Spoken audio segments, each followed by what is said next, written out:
What's going on, you guys? Welcome to the Trucker Star Sean YouTube channel. Just like the title says, this is the story of my 386 Peterbilt I used to have, and this is why I don't buy emissions trucks anymore. Go ahead and hit that subscribe button if you aren't already subscribed. Let's get to the story. I'm back. All right. Now, the famous Peterbilt that everybody sees on my intro and outro. A lot of people have been asking about that truck. That is the exact reason, that truck itself is the exact reason I won't buy emissions trucks anymore. Plain and simple. I had such a bad experience with that truck. It has tainted me for the remainder of my career as a fleet owner, owner-operator, trucker, anything.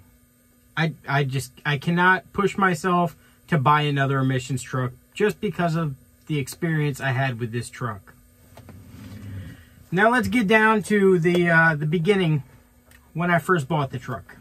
Okay.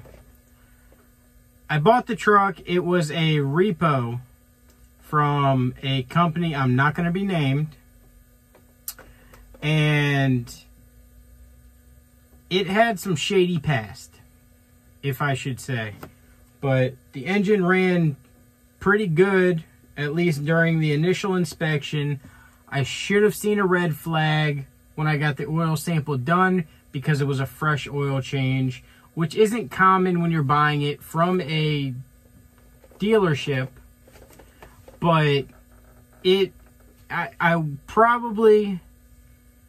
wish I could have gotten an oil sample before they had changed the oil, and it wasn't a fresh oil sample of just being ran and idled. But had the truck for a couple of weeks, and it started having some major symptoms. The truck started overheating. Now, going through everything, just time and time again, just trying these little fixes, trying to find out where the heck I'm getting this overheating issue. Well, turns out the previous owner ended up dropping some of that head gasket sealant in the motor, running it still with the thermostat in. And I guess from it sitting over time and then being ran, all that crap hardened. And here, I'll show you exactly what happened within the radiator. Forgot to mention, took out the turbo actuator and the turbo as well. Yes, that entire radiator was completely blocked up. I mean, I couldn't get, I just got a couple of little streams of water out of that entire radiator. That right there, I ended up pulling both end tanks off of that radiator and replacing it. There's nothing I could do with that, but the damage was already done.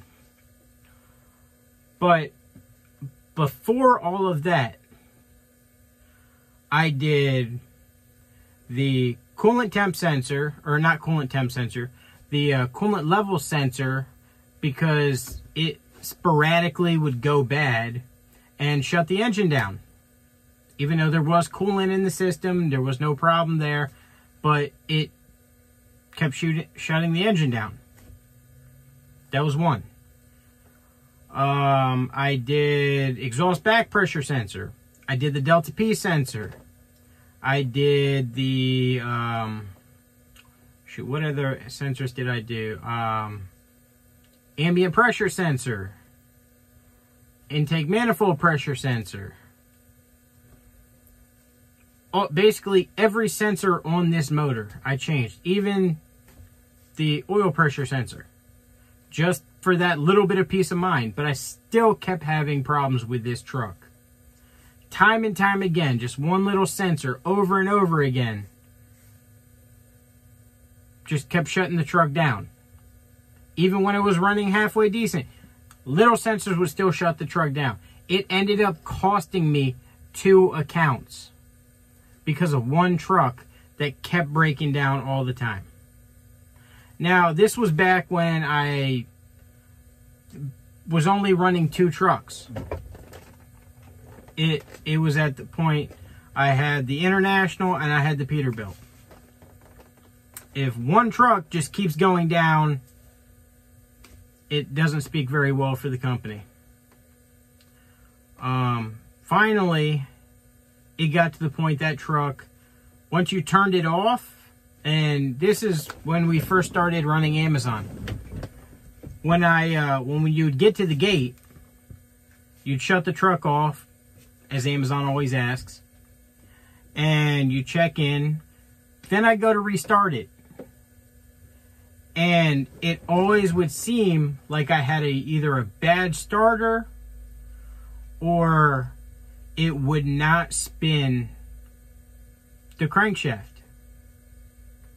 until I let the truck sit for almost 45 minutes, completely cool down, and then it would start no problem. Little things like that completely killed some accounts. Like I said, I lost 2 accounts just because of that truck.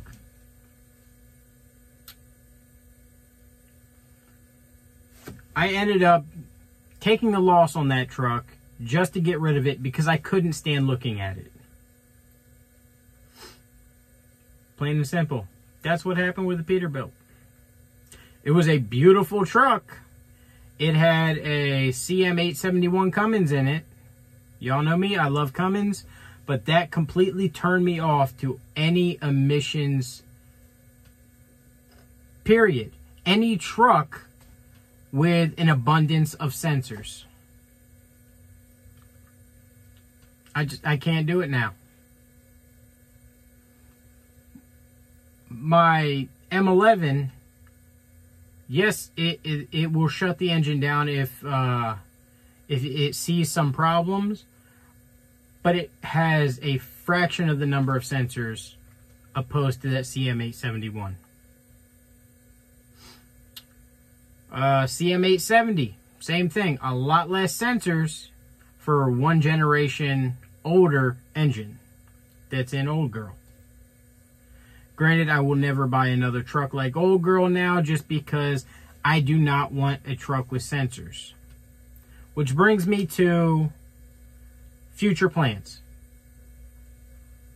Pretty soon, I'm just going to be buying mechanical engines. Trucks with mechanical engines. I guess that's just how I feel and what I like personally. Now, I am in no ways telling anyone else to just go out and buy all mechanical engines and you won't have any problems. You won't be stuck on the side of the road ever. That is not what I'm saying at all. But that's what I'm going to be doing. Personally. There you go. That's the story of the 386. Actually, here, I'll put in a clip of the DPF filter, when the DPF filter went bad. And, yeah, this one I was not expecting. This one caught me by surprise a little bit. But, if you've made it this far in the video, go ahead and say, smoke show. Because you're about to see one hell of a smoke show. Later, you guys. Don't forget to subscribe.